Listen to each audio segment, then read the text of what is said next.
Hello and welcome to the first episode of the Attack Angle. My name's Tom Dimitrov. I'll be kind of roundtabling this with coaches that I coach with at North Oconee. I'm just going to kind of drop it out and let everybody kind of introduce themselves. We'll go from there and we'll kind of talk about what the show will be about, how the show will go, what we hope to do with the show, and look for coaches out there that want to be a part of the show. So first off, like I said, I'm Tom Dimitrov. I coach baseball and I'm the pitching coach at North Oconee. And I'm going to drop it around. As you see, our other coaches are here on our varsity staff. Let's go ahead and drop it over to Coach Lasley. You want to go ahead and introduce yourself and let everybody know who you are? Sure. Jay Lasley, head coach at North Oconee. I'm the guy who looks really, really good by these guys that you see on the screen. I make the schedule, I order the hats, and I stay out of their way and let them coach. The hats are pretty sweet. I will agree with that. You do a great job on that. Thank you. I make good T-shirts too. Minus one little flaw: the first year of the gray uniforms. After that, we have looked good ever since that point. So we won't make one mistake, and let you forget it. Who else wants to go next? Coach Bounds, you want to take it away? Sure. Eric Bounds, groundskeeper / hitting coach / first base coach / if you need something done, just ask me and I'll probably help you shovel dirt, whatever it is, I'll do it. Good at it. / catching coach. Yeah. And outfielders. Yeah, you name it. It's funny he says that because we just got on and we just realized that Coach Kelly down there had weaseled him into coming over to do yard work at his house. So it just justified all of the many tools of Coach Bounds. And then our last one, go ahead, Coach Kelly, introduce yourself. And that is a true story. I don't know about the weasel part. I think he knew what he was getting into. I'm Matthew Kelly. I've been coaching for about 10, 12 years. First half as assistant pitching coach. So we worked in the pitching area and now working on the hitting side. I work with the infielders a little bit, kind of a little bit of everything, kind of like Coach Bounds. He's much more well-rounded than I am, but I try to fit in where I can. Just enjoy coaching ball, learning new things. So anything we can learn is good. I'm excited about Attack Angle. Yeah, so kind of the idea behind the show is we've had these awesome discussions, and I think we all agree that through our time that we've been together, this is me and Coach Lasley and Coach Bounds, we've been together, what is this, 6 years now at North Oconee? Is this our sixth? And then Matt, you came in the year after, so it's been 5 years that we've all been together. But before that, you guys were all at Camden County, right, where Coach Lasley was the head coach. I think Coach Bounds and Coach Kelly, you guys helped coach there. You were in charge of the JV team and then also assist on the varsity level. So you guys I'm kind of the odd man out. I kind of just got fit in, and I only know what they say behind my back, so that's okay. We'll just keep it at that, but it's good. It's all good, Coach. It's all good. But the idea behind this is a lot of the conversations that we had, whether it was before practice when we're out there on the field hitting fungos, or it's when we get inside our fall time, which I think is the greatest time of our real season. I mean, I love playing games, but I'll tell you the truth, the fall season to me is the most fun. You get to know the kids, we get to develop the kids, we get to see them grow the most, and then when the season comes around, we get to put it into action. Because the truth is, when the season starts, there's no real growth there. It's kind of what you are and how much can you maintain that and build a little bit on it as the season goes. Yeah, so anything you guys want to add to that? I know the attack angle kind of whole aspect is for us to look at different coaches and what's their attack angle into practice, what's their attack angle into the philosophy of their program. And that kind of leads us into kind of where we got to this. Coach Lasley, can you kind of talk about just a little bit about what your philosophy behind our program is and what you've brought to the program, and just run with that a little bit. I think the big thing that we're going to try to do at North Oconee is we're going to try to out physical you. I mean, that we built our program hopefully on a foundation of the weight room, and then everything is going to kind of stem from that. The work we do in the weight room with our kids, and we're lucky to have a fantastic strength coach with Coach Will Peters. He, even though he never steps on the field, other than to just come watch games, he's a part of our coaching staff. His input is just as important as any coach on our staff about players, more importantly about kids and their work ethic and what they're doing there. So I think for us at North Oconee, we want everything to start in the weight room and just kind of branch out into our pitching programs, into our hitting programs, because everything starts in the weight room. I would almost guarantee you that any coach that wins a state title or competes for one, he can go back to the work put in the off season, the work put in the weight room, that's going to allow his program to get to that point competing in late May. So I think for us at North Oconee, and I think all of these coaches agree, it starts there, and then we build off of that strength that's built there, not only physically, but mentally. Absolutely. Anything you guys want to add, Bounds, Kelly? Kind of what your thoughts on that is? Yeah, I think as you to continue with the weight room and the strength and the speed, I think you have to have a certain level of strength, athleticism, and if you will, fast twitch to be able to compete at a certain level. If we can't get physical enough, eventually we're going to run into a team that's more physical. We like to look at the national anthem. Who wins the national anthem? And a lot of times you can look at two teams lined up on the foul lines. You can say Team A has the advantage. That doesn't mean Team A is always going to win, but Team A has the advantage. And if they can play the game cleanly and play the game fundamentally and do the little things that you need to do to win a ball game, they already have the advantage because they're all physical. And I think Coach Leslie and our staff, Coach Peters, do an outstanding job of preparing those guys physically before we step on the field. You know, and Tom, I think one thing with attack angle you mentioned before is there's a lot of programs in this state that do things a lot of different ways, and they're very successful. Everybody doesn't win a region title. Everybody doesn't go deep in the playoffs. Everybody doesn't turn out players at the collegiate level and professional level, and they all do it the same way. So they approach how they run their programs, they approach their hitting, they approach their pitching philosophy, how they manage their kids. Everybody, you know, has their own style of that. And I think any coach who is going to tell you that they're going to take from other people's programs, from the way they see them do infield, the way they run a double cut, to, you know, you ask how they run their off-season programs. So as a coach, you're always, we call it learning. We're always trying to learn something, but in truth, we're always just trying to steal something that makes our kids better. So that's one of the things for me, I hope in this podcast, is we get a chance to learn from other coaches how they do certain things in their program. Absolutely. I mean, that's what I think we've said this tons of times and had this conversation with the kids, is that we're a library. I feel I'm a library. I'm a bunch of resources built into one area that kids can come and ask questions. Do I know all the answers? No. Do I want to know all the answers? Absolutely. And the only way to do that is to learn from other coaches. I love hearing how they run their programs, how the little things they do here and there makes it tick a little bit better. And like you said, if we can get on here and we can have coaches across this state, because I would go out to say that Georgia is one of the best states in the United States for baseball. You got perfect game up there in Cartersville, where it's a central hub hotspot during the summers. And there's a lot of people that flock here, and baseball has really developed over the last 10, 15 years, and especially around here. So to hear other coaches do things and incorporate those things and be a part of those things is an awesome experience. I hope this really works out into that pattern. And I hope it allows coaches that are going to listen to this and be a part of this to really help other coaches grow. Because the truth is, when it comes down to it, it's all about helping kids, help kids develop into something, help them become the best product they can be on the field and off the field. Anything you'd like to add to that, Bounce?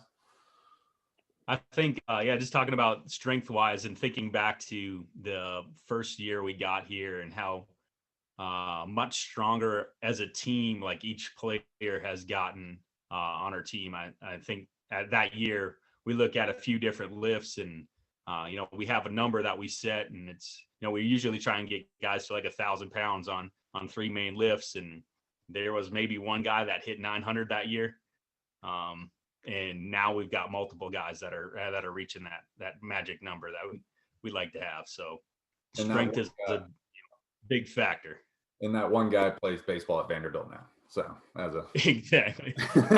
He's pretty good. He's pretty good. He's got a pretty good arm on him, and he could hit the ball a long ways too. But yeah, so that's just kind of, I definitely agree with the weight room. I think we say it all the time to kids to do explosive things, to make the bat move faster, to make the ball move faster. You got to be stronger. I saw a pretty cool video. It was a little clip on, I don't know, Facebook or something. And they were talking about to throw a 70-mile-an-hour fastball, it takes double the effort to throw it 95. So if you're just thinking how weak you are at that point, you got to create double that effort to be able to throw it 90 plus. I think it was like 90 plus or something like that, but don't quote me on that. But it was the amount of effort it took. And we had so many kids that ran out that first year. I mean, we were laughing about it a couple of weeks ago, I think me and you, Jay, in the office about the kids we were running out there.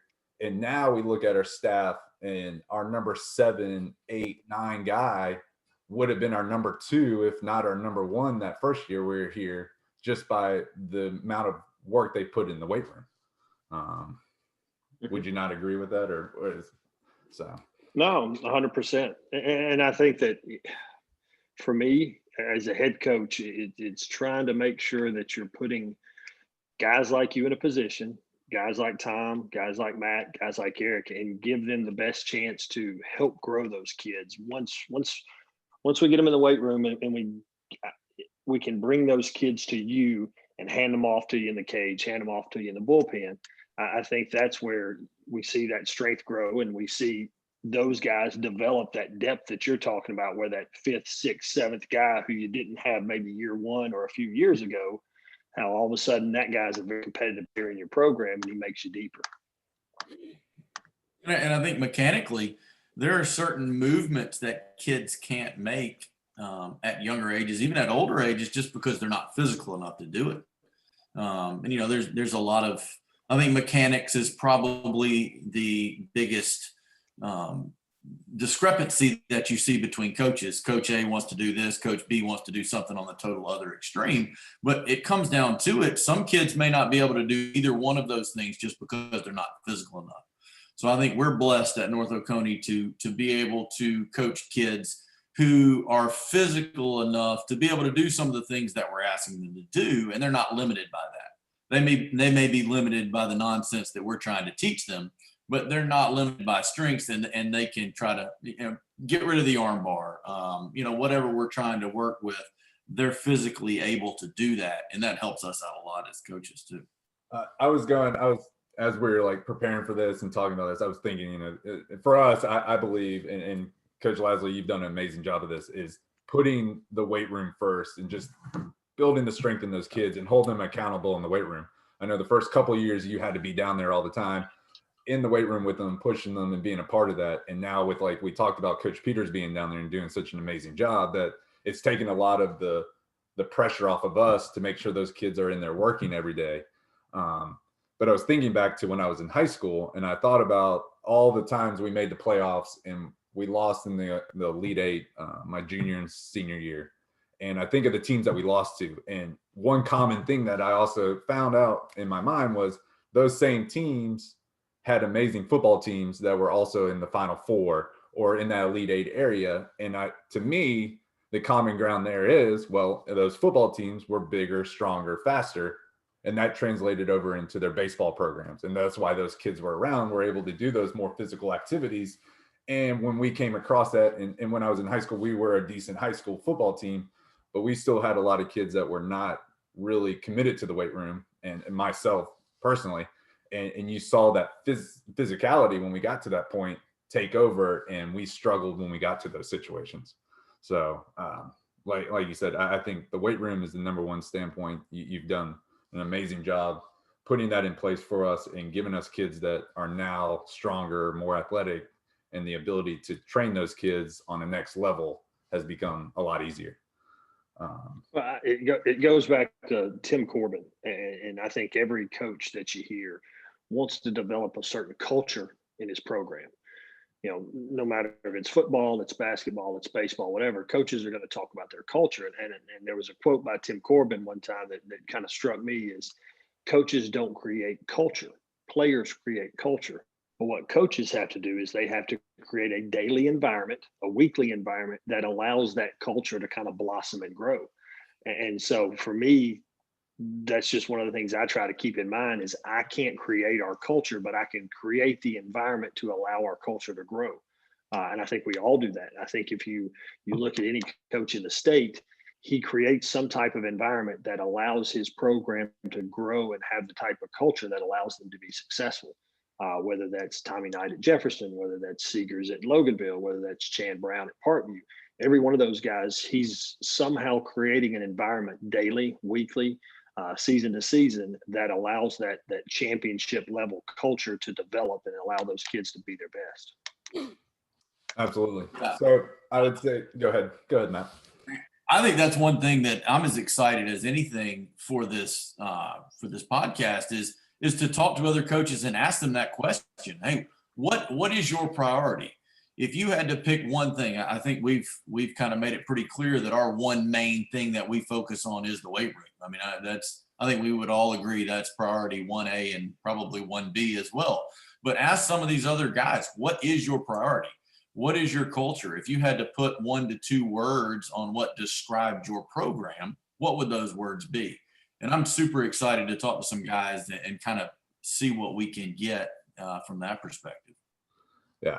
I mean, when you talk strength, I think of the major leagues and you think of steroids and, being part of the game. Well, why did all those guys take those steroids? I mean, because obviously strength plays. If you have that strength, you hit the ball farther, you throw the ball harder. There's a reason that all of them were trying to use that to get that advantage.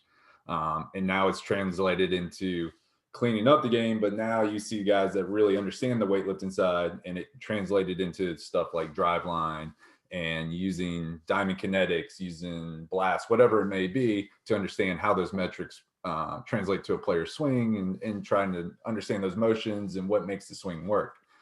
Turn on a game from the 1980s. Watch those guys play, and then turn on a game from 2020 and just look at the size of the players. Yeah, I mean, it's a power hitter in 1980 may have weighed 185 pounds. Now that same guy weighs 235. Yeah. The overall athleticism of just baseball players in general, of where we are now as a sport, has just increased tremendously. So as we talked about, yeah, absolutely. Weightlifting is our number one priority. What about from a hitting standpoint? Matt, Eric, you guys kind of just talk us through kind of what your mindset is when you guys are teaching hitting, what your philosophy is on hitting, and where you guys have really taken our program from that standpoint. I think once again, looking back, like when we first got here, and looking back at one of our players that ended up being a pretty good hitter, and the first year he had 18 hits on the season, I think, and 17 of them were singles. And this is a guy who could hit the ball 95 miles per hour exit velocity routinely, but he had no idea of where he was trying to even hit the ball. He was just trying to hit it. And so taking the idea of attack angle and like, how do you get the bat on plane? Like, and then when you do get on plane, what's the goal there? Like, obviously timing is the biggest issue. Like, you can be a pretty poor swing mechanics guy, but if you can be on time and put the bat in the right space and time, you're going to get hits. And so I think, looking at as far as like from the attack angle approach, like that's one of our big things that we harp on, is just like, how can you get your bat on plane with the pitch that's coming and keep it there for a really long time? Yeah, I think I think launch angle is the buzzword that everybody gets fired up about, but really, I mean, launch angle is just a result of contact. So we don't really talk launch angle as much as we do talk attack angle or approach angle, how the bat is moving when it makes contact. And if we can do that at a positive, if we can be approaching it at a positive angle and make good contact, then the result, the launch angle, quote unquote buzzword, is going to be nice. Every batted ball has a launch angle. Some are positive, some are negative, but We like the positive ones better. And I think in our off season, we do a lot of speed work. If you can't release the barrel with speed, if you can't rotate with speed, then you can only compete at a certain level. I kind of mentioned it earlier, but if your exit velocity is 80 miles an hour, well, you're going to run into a buzzsaw when you face 86. It's just going to kind of cut you down. And then once we get in season, more of a focus on approach, more of a focus on how guys are going to attack you when you get into the box and those kind of things. So a couple different phases to what I would say we would go about. And I would say the whole premise of this whole podcast kind of conversation came from really being in that discussion between us about hitting. And I'm a pitching guy. I'll tell you, when I was a junior, I was getting a lesson and a guy told me to straight arm bar, just push the arm straight back and come through. And I went to another guy and he was like, that is the worst information I ever got. But the other guy couldn't explain to me why. It was just, he knew it was not good information. But the conversations that we have and that kids want to have with us is unbelievable. Understanding the develop of the swing, understand how the swing gets on plane, but then taking the huddle video that we record of these kids and then taking it on top of that with the diamond kinetics and understanding, seeing the swing path, seeing the actual swing, seeing the ball come in and putting all that together. But the ability for our kids to come back and ask us questions about what is going on is one of the greatest things I think we've created inside of our program. I think back to, go ahead. Tom, I think when you asked what's the foundation of our program, I think strength is number one. But I think number two, if you were to say what's the next thing we focus on, is data. If there's a head coach listening to this, and coaches, let me just tell you, find guys that are smarter than you, who can do better work than you can, because these three guys on the screen right here have taught me the power of data in teaching. I think we use it in the classroom all the time with different ways that we compare and testing and all that stuff. But I think data is the thing that the weight room is data. When we go to exit velocity, it's data. When we go to the launch angle, it's data. It's all data. And I'm a PE guy. The only numbers I like are on my paycheck. So to find numbers that you can express to kids along with video, along with different ways, whether it's a diamond kinetics, whether it's a radar gun, a pocket radar, whatever, but having that data where it's no longer a subjective conversation with a kid. When you say player A's numbers are this, player B's numbers are this, it's easier for that player to make a comparison of where he is and where he needs to go. So I think data and all that plays a huge part in how you're going to teach kids, because kids can get information anywhere. You said you got two different lessons, but if you can give a kid data information that helps them to grow, they can go to Instagram, they can go to whatever and find whatever they want to hear. But if you can give them data of this is what a pro guy does, this is the comparison to what you're trying to do, I think that can kind of, it can bridge that information for them. So I think data is very important when it comes to our program. How we want to be successful is different ways of collecting it and getting that information to the kids. Yeah, and I think that plays into a huge part. And I would say number three is accountability that we create. I think Matt's nailed it several times when we've had this conversation, is putting those numbers up everywhere. Every time you walk in there, a kid takes a swing, we have exit velocity. Every day we train velo, we have the velo numbers popping. Everybody knows where they stand and you can't run from it. You can't hide. And if you want to know where you are and where you stand amongst your peers, or where you stand amongst the D1 guys, the pro guys, the D2 guys, where you stand, all those kids know it once those numbers are up there. And a lot of times I feel like there's coaches that hide from those numbers because they don't really want to know the numbers.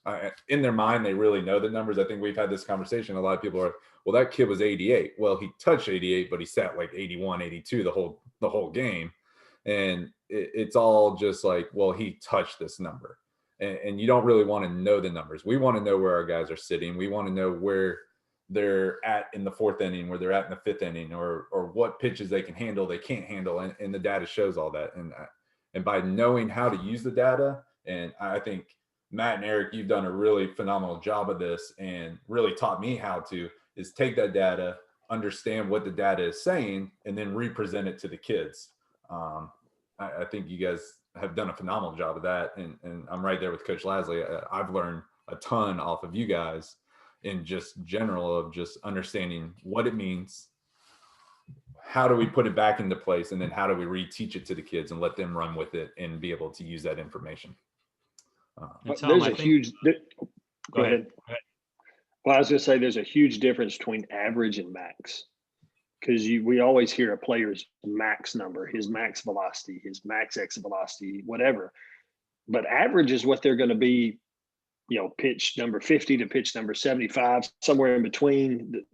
What's their average? And I think lots of times nowadays everything is, max exit velo, max velocity, and that number can be very, very, it's just not true sometimes. I'd rather have a kid whose average number is 84, 86 than worrying about him touching an 89, but he pitches at an 81, 82. So giving them data and giving them an understanding of not only what their max is, but giving them an understanding of what your average is, because everybody will tell you, their max number, but can they tell you what their average number is? Because that's truer to the player they are.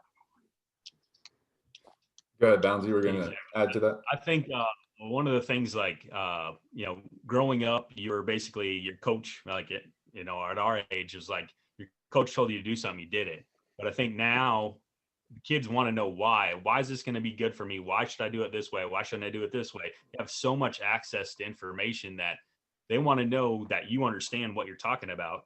And so if you can show them the numbers, that's just one way of you being able to say, look, this is the reason why. You should take my what I'm telling you, because this is going to help you get to this point. Yeah. And this is the data that backs that up.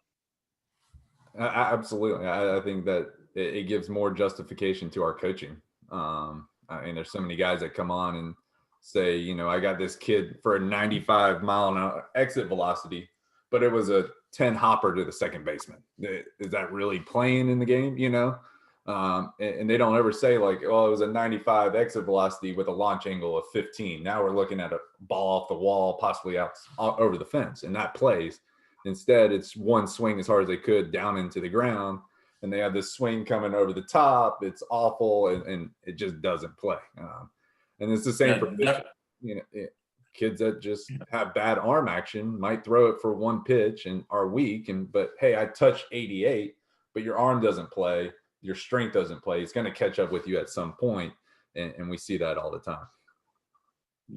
That reminds me of earlier in the fall, we were doing our first exit velo, and we were doing it off the tee, and everybody, big leg kick, everybody swinging hard, putting up big numbers. And, we had a kid that put up some really, really nice numbers, and I was super fired up about it. And I texted it out to all you guys, and Bounds goes, yeah, that's great and all, but those are all ground balls. That's a good point. So what you're telling me is he's either going to get a single or he's going to get out from those swings. And that kind of put my, everybody was so excited after coming back from the layoff from COVID. And all you want to do is you want to get in there and you want to swing, you want to put up big numbers. And that kind of reset me a little bit, I think, this fall to what are we doing? Are we trying to get the biggest number we can possibly get and not really worry about trajectory? Or are we trying to really create a swing that is going to be, high exit velo and have some pop behind it, but at the same time, can we create extra bases with it? A single's great if you can steal second. Yeah. If not, you're going to need two more hits to knock you in. And we like extra bases. Everybody likes extra bases, but what are we doing in our training? What are we doing to create that and make the kid feel comfortable? So that was a funny story that from what you were talking about earlier that kind of changed my perspective on the fall. I've told Matt this. One of the biggest thing that changed for me as a coach is when Matt was like, are we getting better at something? I was like, I think so. I think we're getting better at it. He's like, well, where's the data? And I'm like, what do you mean? I saw it with my eyes. And he was like, well, if you want to get better at something, you got to measure it. And so for me as a head coach, it was like, oh, makes a lot of sense, because we measure kids everywhere else. I've got marks on my wall over here from all my children to watch them grow. I'm measuring them as they get better. But lots of times with players, are we measuring them from the time they're a freshman and watching those numbers grow? Or do we just have a number for that year or that moment? Or are we just looking with our eyes and going, man, that looks better, but we really don't have anything to compare it to. So for me personally, it was that idea that we've got to be able to gauge our growth through being able to have a number and then being able to track that number and seeing what that is, and then comparing it to kids who come along after that. Absolutely. It's when you understand the data and you understand how to use it, it's very powerful. I think there's a lot of people, and I think we've had this conversation looking at Twitter and kids asking questions. There's a lot of bad content on Twitter and there's a lot of good content. And how do you justify those things? Just because, like we said, we put a video up of a 95 exit velocity. Well, is that a good swing?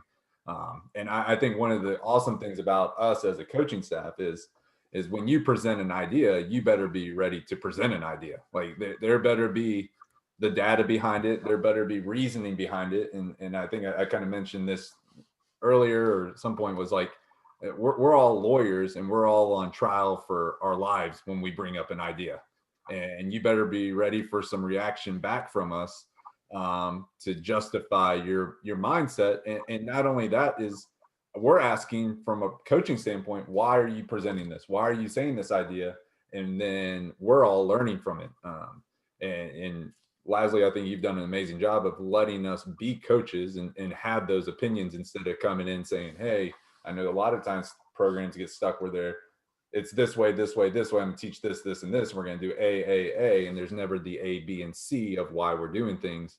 And that freedom for us to run with stuff and give out ideas and justify our ideas and build from that and kind of have that accountability from each other to help us grow has been awesome. So.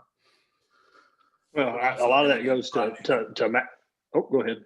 I said I would also add in try new things. You've allowed us to do some crazy stuff. Some of it's worked, some of it hasn't. But you've never shut it down. So kudos there, because that's important. You know, sometimes we just want to try something. It sounds stupid, and it probably is, but we just want to try it. Oh, it didn't work. So well, I just, again, as a head coach, I've been doing this since 2000 and spring of 2004.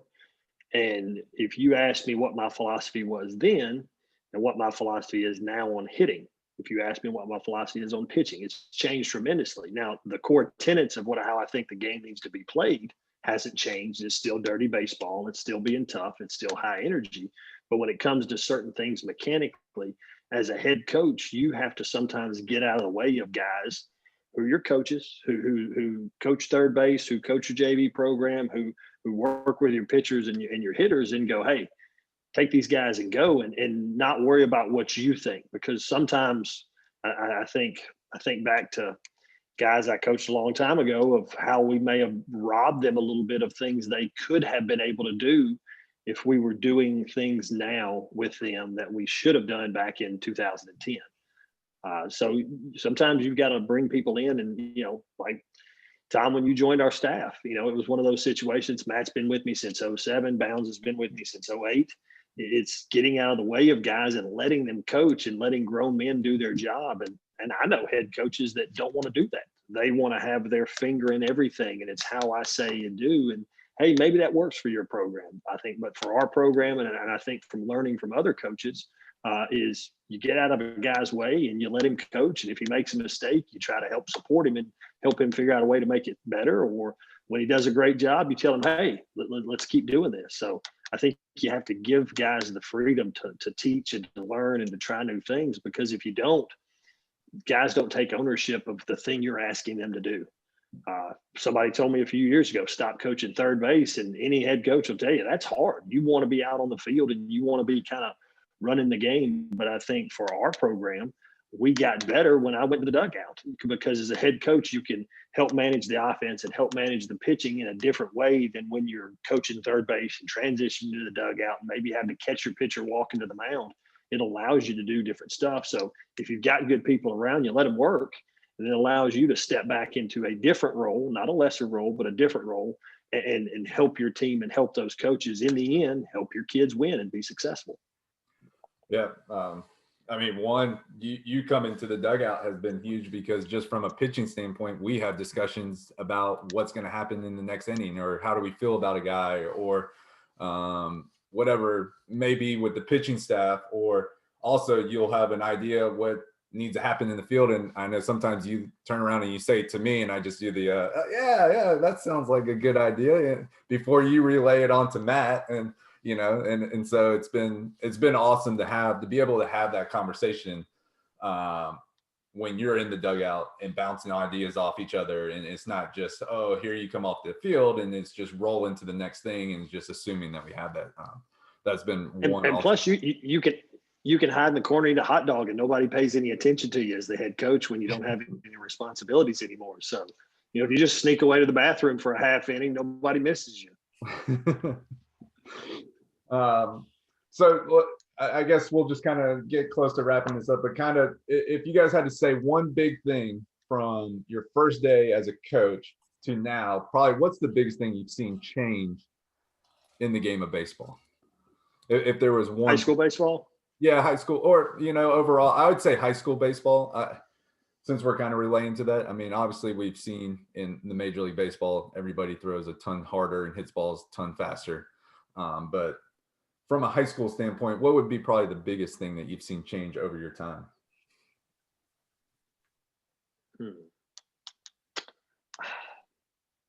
I feel like, to me, and it's really not even an on-field thing. I feel like the promotion of high school baseball when I felt like when we first got into it, maybe it's social media, maybe it's just, I'm not quite sure, but I feel like there's a lot more information out now about kids in the state of Georgia. More stuff. I can, whether it's the preseason Dugout Club magazine, I can sit down and go through that thing, but just a lot's changed. But for me, I think I know more kids in the state now than I knew 10 years ago. And it's getting to know, whether it's following kids on Perfect Game, following kids on PBR, kids putting their own information out there and being able to watch different programs and watch things that guys put out on their Instagram account, their Twitter account. It's just having a better connection to other programs and knowing what other programs are doing, what kids are doing, and how kids have access to this and they know what's going on. I think that's, for me, one thing that just stands out is how our game has just become more publicized. And we all know that football is king in Georgia, and it's, that's fine. We love football. Every guy here loves football. But I feel like over the last probably 10 years, baseball has really made some strides forward in our state. And I think that's due to a lot of great coaches that we have in the state. I think it's due to a lot of people outside of high school, whether it be travel programs, be it training facility, whether it be organizations that run tournaments that allow kids to get their information out there and be seen. So that's one thing for me that's changed tremendously. To jump off on that, yeah, Coach Lasley, going into the information and being in the information age from, even 2008, having the ability to see other players, I'm going to look at that stuff. Like, that's, when it's, hey, we're facing a team, okay, let's see what these guys threw this summer. So we can, kind of guess as to, okay, this guy that we're going to be facing is going to be 82, 85. You couldn't do that in 2008. There wasn't a PBR and a Perfect Game that had the amount of information that they have now. And especially, like you said, Tom, in Georgia, where Lake Point is such a big thing that you can go and everybody goes and they get on TrackMan and they can, get all their information. You can see, hey, this guy's going to be a guy we have to worry about hitting wise, or this guy's got to be a guy that we have to worry about on the mound. So I think that's, to expand on that. Yeah, absolutely. Information, just the ability to get information at the high school level is pretty impressive now. Yeah, I think information is the common theme. And I'll, do it a little different direction, but I think information for training. I think training has changed. Pitchers, I'll never forget when we got the Ron Woolforth athletic pitcher program booklet. We started flipping through that. And we're like, this is nonsense. We're going to do all these exercises and we're not even going to really throw a ball. But what we were doing is we were changing our training to create better athletes. And as we created better athletes, we got more strength, we got more flexibility. And it just allowed them to unlock things that they didn't really know they had inside of them. And so all of a sudden, instead of guys throwing, 80, 81, all of a sudden, a couple years into the program, we had guys 84, 85. And the next thing you know, we had a guy hit 90. And you're like, what, 90 miles an hour in high school is crazy. But the overall training has changed, and there's a lot of that going on, and it's kind of Driveline is taking that, and a lot of the training programs have kind of just created better athletes. And as you create better athletes, they can have better movement patterns, and they can throw harder and do things more explosively. So, but again, I think that goes back to information, like you guys were saying. We have more information, we're applying it in this way, and the entire product is better because of it. Yeah, I mean, the information's unbelievable. I think of just like you get in a thread with a kid and you're talking mechanics about pitching. And this last year with one of our pitchers, we were talking and just the availability to go on like YouTube and grab a video of somebody pitching and say, look, this part of his mechanics is what I'm talking about. And you can slow it down. You got slow-mo on your phone, you got video on your phone, whatever it may be. The ability to take a piece of information and break it down and voice over, talk over it and say, hey, this is my mindset. This is what I'm thinking. This is what I see. And giving that information immediately to the kid and having a running thread of conversation on text. I mean, I think back, my extent of conversations with my high school coaches back in 2000 was we showed up on January. The season probably didn't start till end of January then. We showed up, we had a conversation, we played some baseball, and then the season was over and we didn't see each other until the season came back around, and you kind of did your own thing at that time. But the ability, I'm jealous. I get jealous of, these kids come into there and they have all this information at their hands, and the ability that in 5 minutes, they could literally probably watch any video, combination of videos, and learn how to swing a bat or how to throw a baseball or figure out a workout plan to help them increase velocity, yes, you got to justify the good and bad information, but from a standpoint of just being at their fingertips is unbelievable. And that's kind of the idea of this podcast, is kind of trying to bring that common theme together with everybody, and whatever the topic may be. Maybe it's approach angle versus launch angle, that conversation, bringing Driveline into your pitching program, increasing velocity through the weight room, whatever it may be.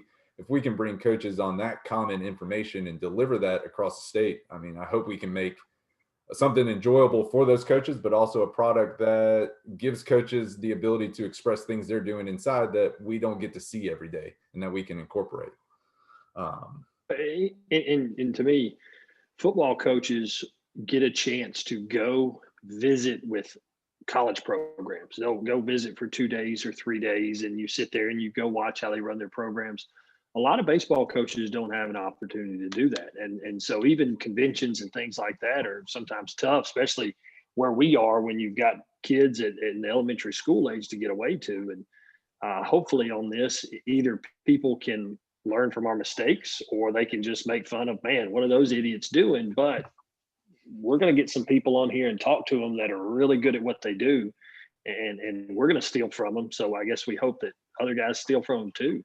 Yeah. I'll tell you something else that you talk about that's changed in the state. Not really changed, just the overall level of play across the board, across the state has just, and I think a lot of that goes to the kids going out and playing high school ball, training in the off season, going out in the summertime and playing in these tournaments. But the skill level of a lot of kids, like we've got, and I don't know what the numbers are, but I guarantee you it's been a consistent probably number going up of kids drafted in the state of Georgia. I know multiple colleges come into the state of Georgia and recruit players. And I think that's just the overall talent level. I think it used to be you would talk about what's going on around Atlanta and Cobb and that. And I think now there's a lot of good baseball being played in a lot of places outside of Metro Atlanta, whether that's South Georgia, that's up in the mountains, that's down on the coast, whatever it is. There's a lot of kids who can flat out play baseball. And there's a lot, to me, if you're a college coach in the state of Georgia, you got great kids to pick from. And, so I think as much as anything, just seeing the talent level of what these kids have done to raise the level of competition in the state of Georgia from a baseball standpoint is tremendous. This might be a little bit of selfishness, but being able to do this and have this podcast and kind of bring people on, I mean, the ability for us to learn on a regular basis from other coaches and get their insight to different topics and stuff is going to be awesome. I mean, I'm excited to hear what they do inside their program, how they do it in, you know, the big thing is how they do it in limited time. I know we all have families and we all try to give everything we can to those kids in the fall and during the season, but doing things in a thoughtful, meaning way to save time and do it efficiently is the things I like to hear too. But is there anything you guys would like to add? I think we're about wrapped up. I think we're at about 45 minutes now. So I would just like to thank anybody who's made it to this point of the podcast and listened this far. Yeah. I mean, if you hung in there this long, then just give us another chance when we put out the next one, because it'll get better. I promise. You know, Or come on and talk with us next time. Yeah. yeah, and exactly. Open invitation to anybody who makes it this far. Absolutely. And with that, we can go ahead and say, you know, if you'd like to be on the show and you're interested and you're a coach in the state of Georgia that really wants to come on and be insightful and give us insight to your program, please come on. You can DM us at Attack Angle on Twitter and let us know. And we're going to be reaching out to different coaches. We have a list of topics we really want to talk about. I mean, the big one is for us is kind of the talk of approach angle, bat speed, all that stuff. And along with from a pitching side, we're huge drive line guys. I think we can all get behind that and agree with that, and would love to hear how other guys incorporate drive line into their program and what they do with their pitchers and how they increase velocity or what they do bullpen wise, whatever it may be. But that is kind of the idea of this podcast. I hope you guys have enjoyed it. Like Coach Lasley just told you guys, if you made it this far, thank you so much. We really appreciate it. I know we're just a bunch of coaches here in North Georgia trying to put this together and have a good time meeting other coaches and learning information from those guys. But with that said, I guess we'll sign out. We appreciate it. Again, if you'd like to be a part of the show, hit us up on Twitter at Attack Angle is our Twitter name. Please DM me anything you would like to be on the show about, any topics you would like to talk about. We'll be putting out topics on our Twitter page to let you know what we'll be talking about and who will be coming on the show. And that's pretty much it for it. Yeah. Any last words from you guys? Thanks, guys. Looking forward to it. Yep. We look forward to it, and we hope to hear from you guys soon. We'll be back with a new episode shortly. See you guys.